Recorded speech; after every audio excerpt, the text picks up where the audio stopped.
Our News is brought to you by Alive.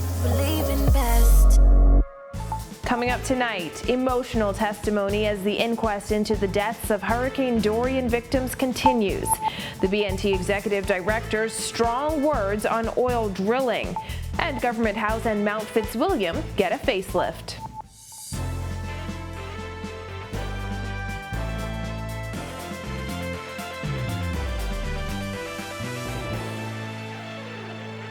Welcome to our news and thanks for joining us. I'm Christina Dragovich. Topping news tonight, a coroner's inquest into the presumed deaths of 34 Hurricane Dorian victims has prompted emotional testimony from loved ones who lost family members during the storm. Jared Higgs tells us more. That inquest revealed that 4 people reported missing in the aftermath of Hurricane Dorian have been identified through DNA testing. But emotional testimony reveals that not everybody has gotten closure.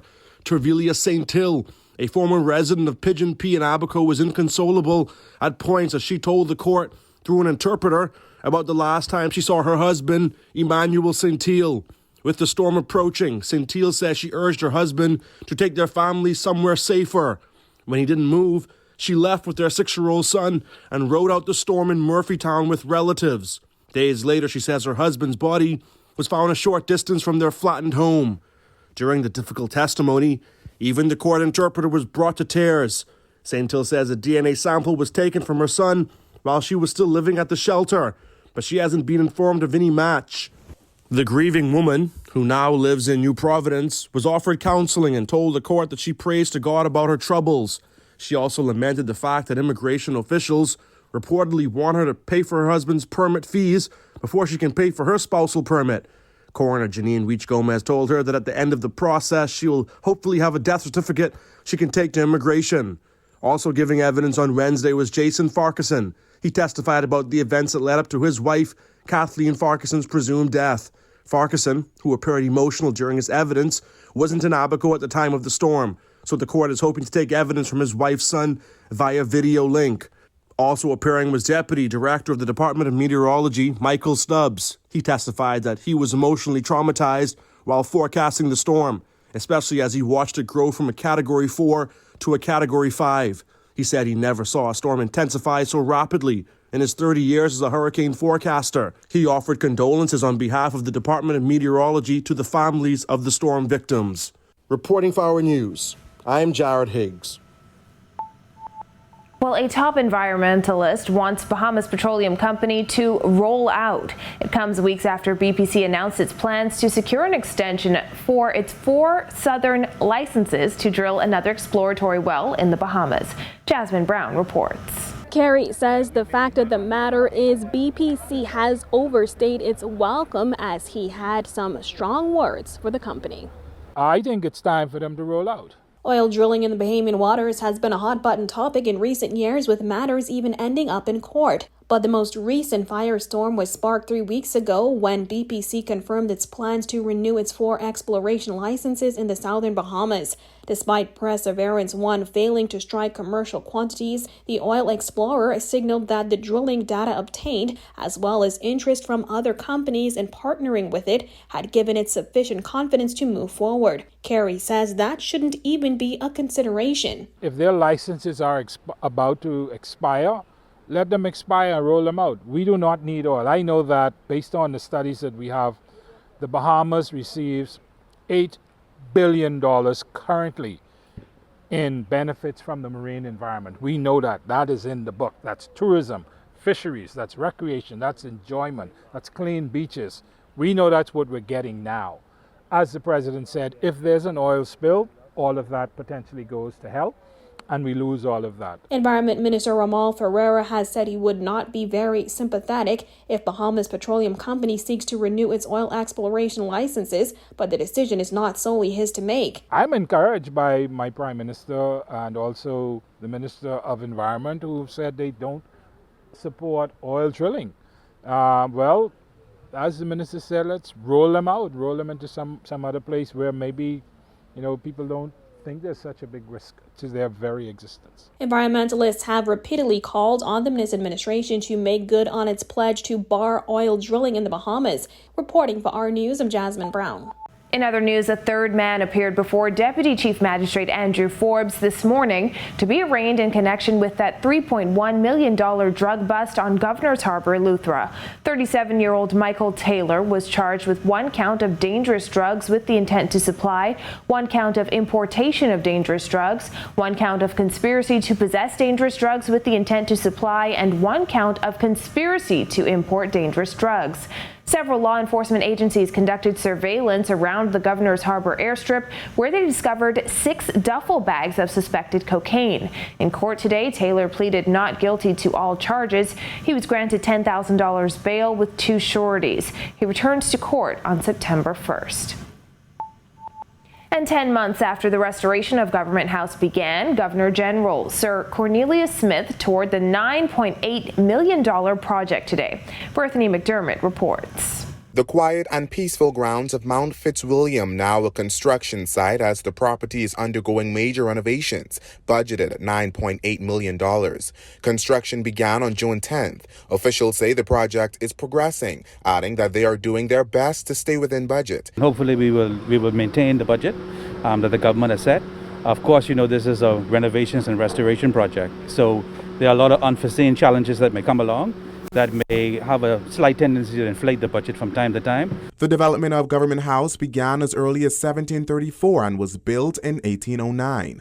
According to Governor General Sir Cornelius Smith, the renovations and restoration are much needed, as Government House hasn't been used as a residence in 7 years. Phase 1 is what you are going to be seeing today. That is the restoration and the renovation and the repair and maintenance of Government House. Additional phases, he says, will include converting parts of Government House into a modern historical museum. We got a sneak peek of the progress, including the ballroom, which is used for swearing-ins. If you look up top, that's all new.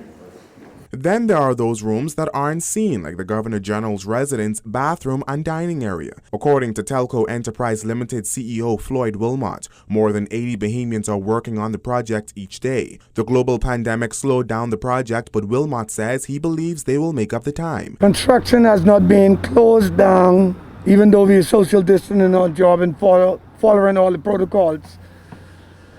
It has slowed down, but I think that we can make up that time. We have been trying very hardly to make up that time. Now, despite the hiccup caused by the global pandemic, Wilmot said his team has been working overtime to ensure restoration efforts are completed by the target date, which is December 2021. Reporting for Our News, I'm Bethany McDermott. Well, a Bahamian businessman hoping to develop a beach club on Paradise Island is suing the government in hopes of bringing a conclusion to a nearly decade-long battle. Kyle Joaquin has the story. So I'm in my 10th year of trying to do this, and this is what Bahamians have to go through. Toby Smith, the principal of Paradise Island Lighthouse and Beach Club Company Limited, has already sued the government, alleging breach of an agreement for Crown land on the western side of Paradise Island for the development of his beach club. However, for years, there's been a standoff between Smith and the government over Crown land being eyed by Royal Caribbean for a $50 million beach club for its visitors. We reached out to Royal Caribbean Cruise Lines for comment. Richard Gibbs of the company's corporate communication department said any discrepancies regarding the legality of Crown land is between Mr. Smith and the government and not in our purview to get involved. Well, Smith calls the whole ordeal sickening as he's been waiting for the green light to go ahead with his beach club project, which he says would be Bahamian owned and create jobs for Bahamians. Starting off with approximately 40 people full-time for construction, and then approximately 40 people full-time for the operational jobs. It'll only be Bahamians that I'm employing. They're attempting to shove me down here for the roughest part of the beach, and I've compromised. I said I'll take half good beach, half inferior beach, and that's the way that the lease was written up. And that's the way I'm going by, is that we have a lease in place. Smith, through his company, is now seeking a declaration that by a letter dated January 7th of last year, there is a concluded agreement for a lease between his company and the minister responsible for lands, and is seeking damages for what he said is a breach of that agreement. In the writ, Attorney General Carl Bethel is named as the defendant, who has been sued on behalf of the Prime Minister, who is responsible for lands and surveys. When we reached out to Bethel, he said he does not litigate in the press, and that Smith, having started an action, should rather focus on addressing the court. Tourists are returning to the country, and I think it's fair that Bahamians have a piece of that pie. So what I'd like is for the government to stop messing me around and say, okay, we're going to honor the agreement, kumbaya, let's get this Bahamian project up and running, and then there won't be a need for a court case. For Our News, I'm Kyle Joaquin. A light breeze in the capital kept us from feeling the heat today. Greg Thompson has the latest weather outlook. Thanks, Christina, and a happy Wednesday evening, everybody. Very nice day on the outside. Those breezes are picking up, but temperatures very comfortable in the mid-70s once again. Few passing clouds. Winds out of the northeast at 6 knots with a little bit of a gust out there. Feels like temperatures also in the mid-70s. Satellite view around the region, of course. Beautiful skies across most of the island chain. We have a weak frontal boundary hanging out near the southeast Bahamas that should exit the area, but some low-level moisture moving across area. No real rainfall expected out of those clouds. That's your first look at weather. Your extended forecast is still to come. Still to come, the J&J vaccine to be distributed regionally by summer, plus why Busawu says water and sewage is playing political games. Stay with us. Welcome to our news and thanks for joining us. Topping news tonight. COVID-19 remains a serious threat. Coronavirus COVID-19 has disrupted our economy, tourism industry, educational system, and put our healthcare facilities and professionals on high alert. Are you prepared? Do you have all the facts? Stay tuned to this network for the very latest news and information on this global pandemic.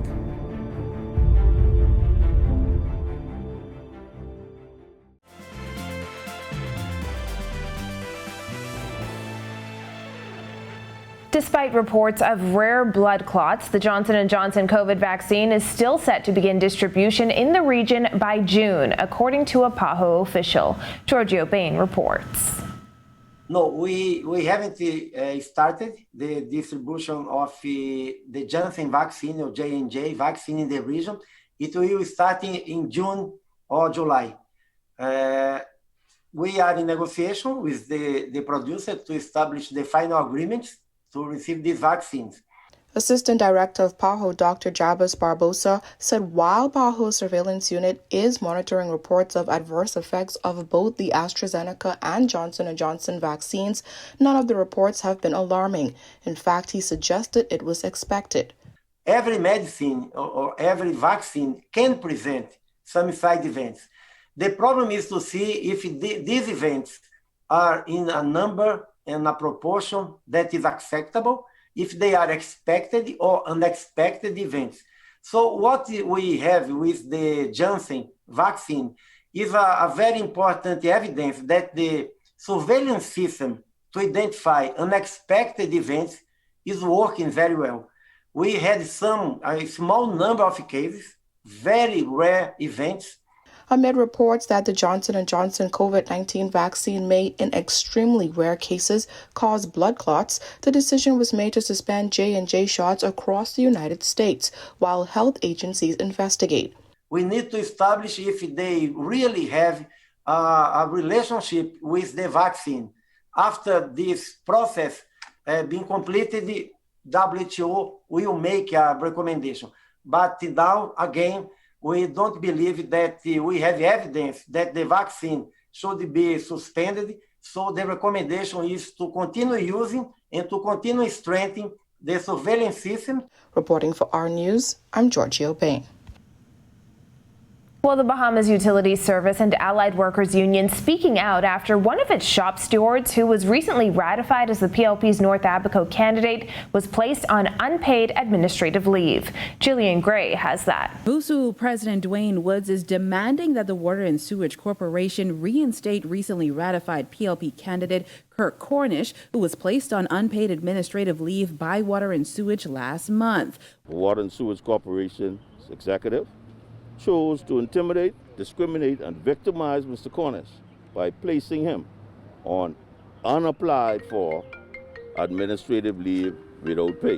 Prematurely to an election being called, the host of assembly being prorogued, and as well as Mr. Cornish having been nominated as an official candidate The union president questioned if other public servants who have been ratified will face the same fate, while the union's industrial agreement indicates that employees vying for national election are to be given time off without pay to prepare for election. Woods says the move is premature. Cornish, who has served the Water and Sewage Corporation for 28 years, says he's considering legal action if he's not reinstated and compensated for the time lost. What I'm going through is not, I believe, is consistent with what we represent the Bahamas. General orders dictate that a public officer who is adopted for election to the House of Assembly is required to resign from the public service. However, attorney Wayne Monroe, who wrote a letter on behalf of Cornish to Water and Sewage General Manager, says that doesn't apply here. The general orders do not apply, but you nominate for public office on nomination day.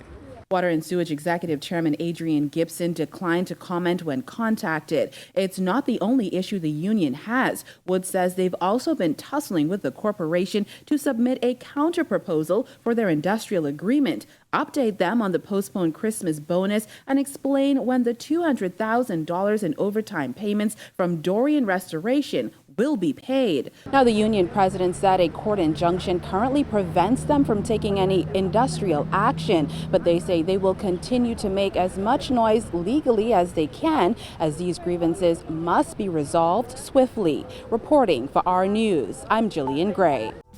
Still to come, crucial meetings with local cruise stakeholders, plus youth baseball set to resume this summer. The details after this. Welcome to our news and thanks for joining us. Topping news tonight. COVID-19 remains a serious threat. Coronavirus COVID-19 has disrupted our economy, tourism industry, educational system, and put our healthcare facilities and professionals on high alert. Are you prepared? Do you have all the facts? Stay tuned to this network for the very latest news and information on this global pandemic.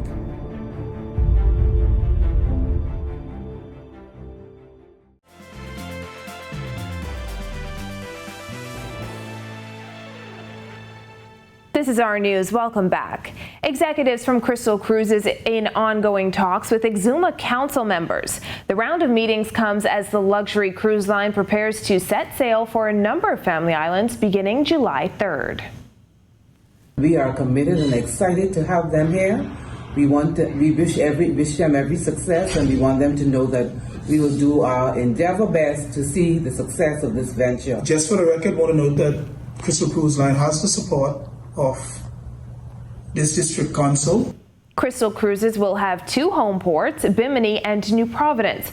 Corporate manager Kevin Jones says it's important to meet with Family Island stakeholders to get more locals involved. Let it be known that this, in our view, this is the beginning.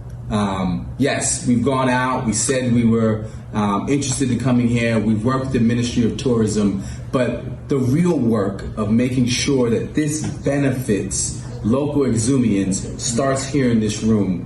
And I'm tremendously appreciative of the leadership of the council members. Well, the Bahamas National Trust has launched its rebranding campaign 1 year after celebrating its 60th anniversary. Officials say the initiative is 2 years in the making. This process has been one of attention and great care. It's been 2 prudent years in the making. It's with great anticipation that we finally share the BNT's brand evolution with our valued park friends, and we hope that they feel inspired by our new look. Established in 1959, BNT is now the gatekeeper of 32 national parks that protect more than 2 million acres of land and sea throughout the country. This is just the beginning. Of course, this is not we'd call a corporate slash and burn. There will be, in the coming weeks, in the coming months, you will start to see national park signs changing. You'll start to see BNT uniforms with the new branding. You'll see BNT vehicles with the new branding. So this is just, the phase 1 rollout. And tonight in sports, another win for DeAndre Ayton and the Suns. Marcellus Hall has the highlights.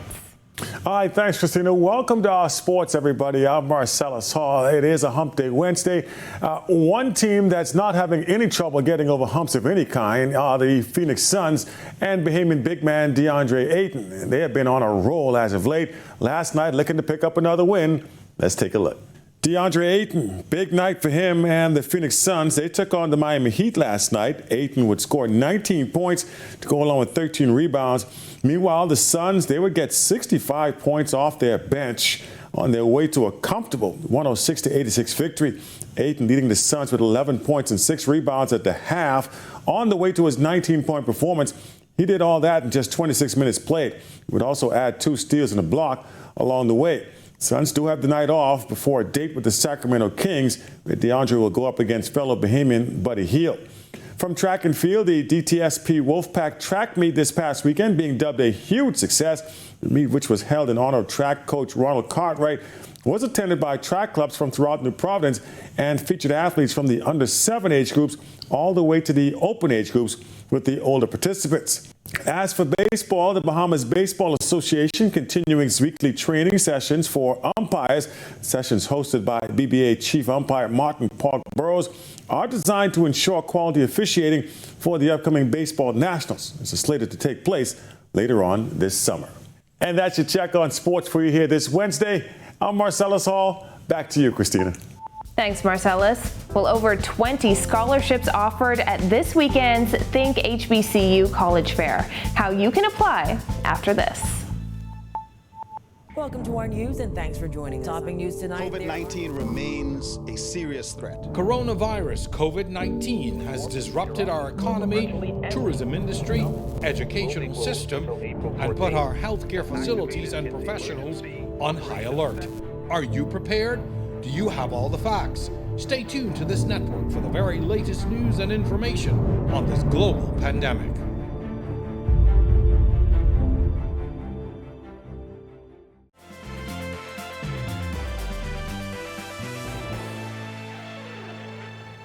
Welcome back to our news. Plenty of sunshine ahead. Greg is back in the Weather Center with the latest. Thanks again, Christina. Taking a look at our second view at weather. Satellite view around the area. We have that high pressure system building across us. A couple of frontal boundaries moving through the area. First one located across Puerto Rico and Hispaniola. Second one, a very weak one moving through the southeast Bahamas, bringing just some patchy clouds across the area. No rainfall expected out of this. High pressure will continue to dominate our weather over the next couple of days. Boating forecast for all areas tonight through tomorrow. Your winds will be out of the east to southeast, 10 to 15 knot, seas running 2 to 4 feet, but we have some swells out there, so do exercise caution. Swells will be up to 6 feet over open waters. Here's a look now at your national forecast.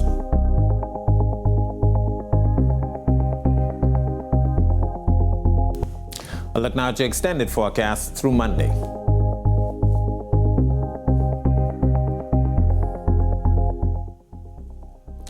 That's a look at our weather. Make it a safe night, everybody. Christina?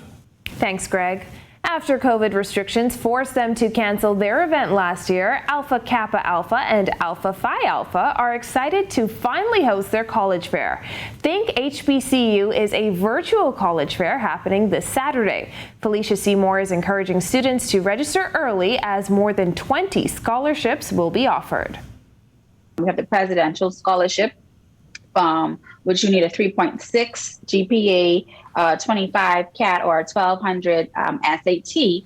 But also, sometimes the president may be felt a little bit by your story, and not all the time does the academic qualifications qualify you for a scholarship. So I would tell even persons who may not have these high credentials to still go ahead and register, because you don't know how your story or how your personality may impact a person to move them to give you a scholarship. Seymour says one of the benefits of a virtual fair is that students from around the Bahamas can participate. According to Ida Poitier-Turnquest, all of the 20 HBCUs participating offer a quality education. Our former Deputy Prime Minister, he attended an HBCU. We have the Vice President of the United States who attended an HBCU. We have doctors and lawyers here who have attended HBCUs. So the education is top quality in a small environment, a small and caring environment. Well, thank you for joining us for our news tonight. On behalf of the entire team, I'm Christina Dragovich. We'll see you right back here tomorrow night. Have a beautiful evening, Bahamas.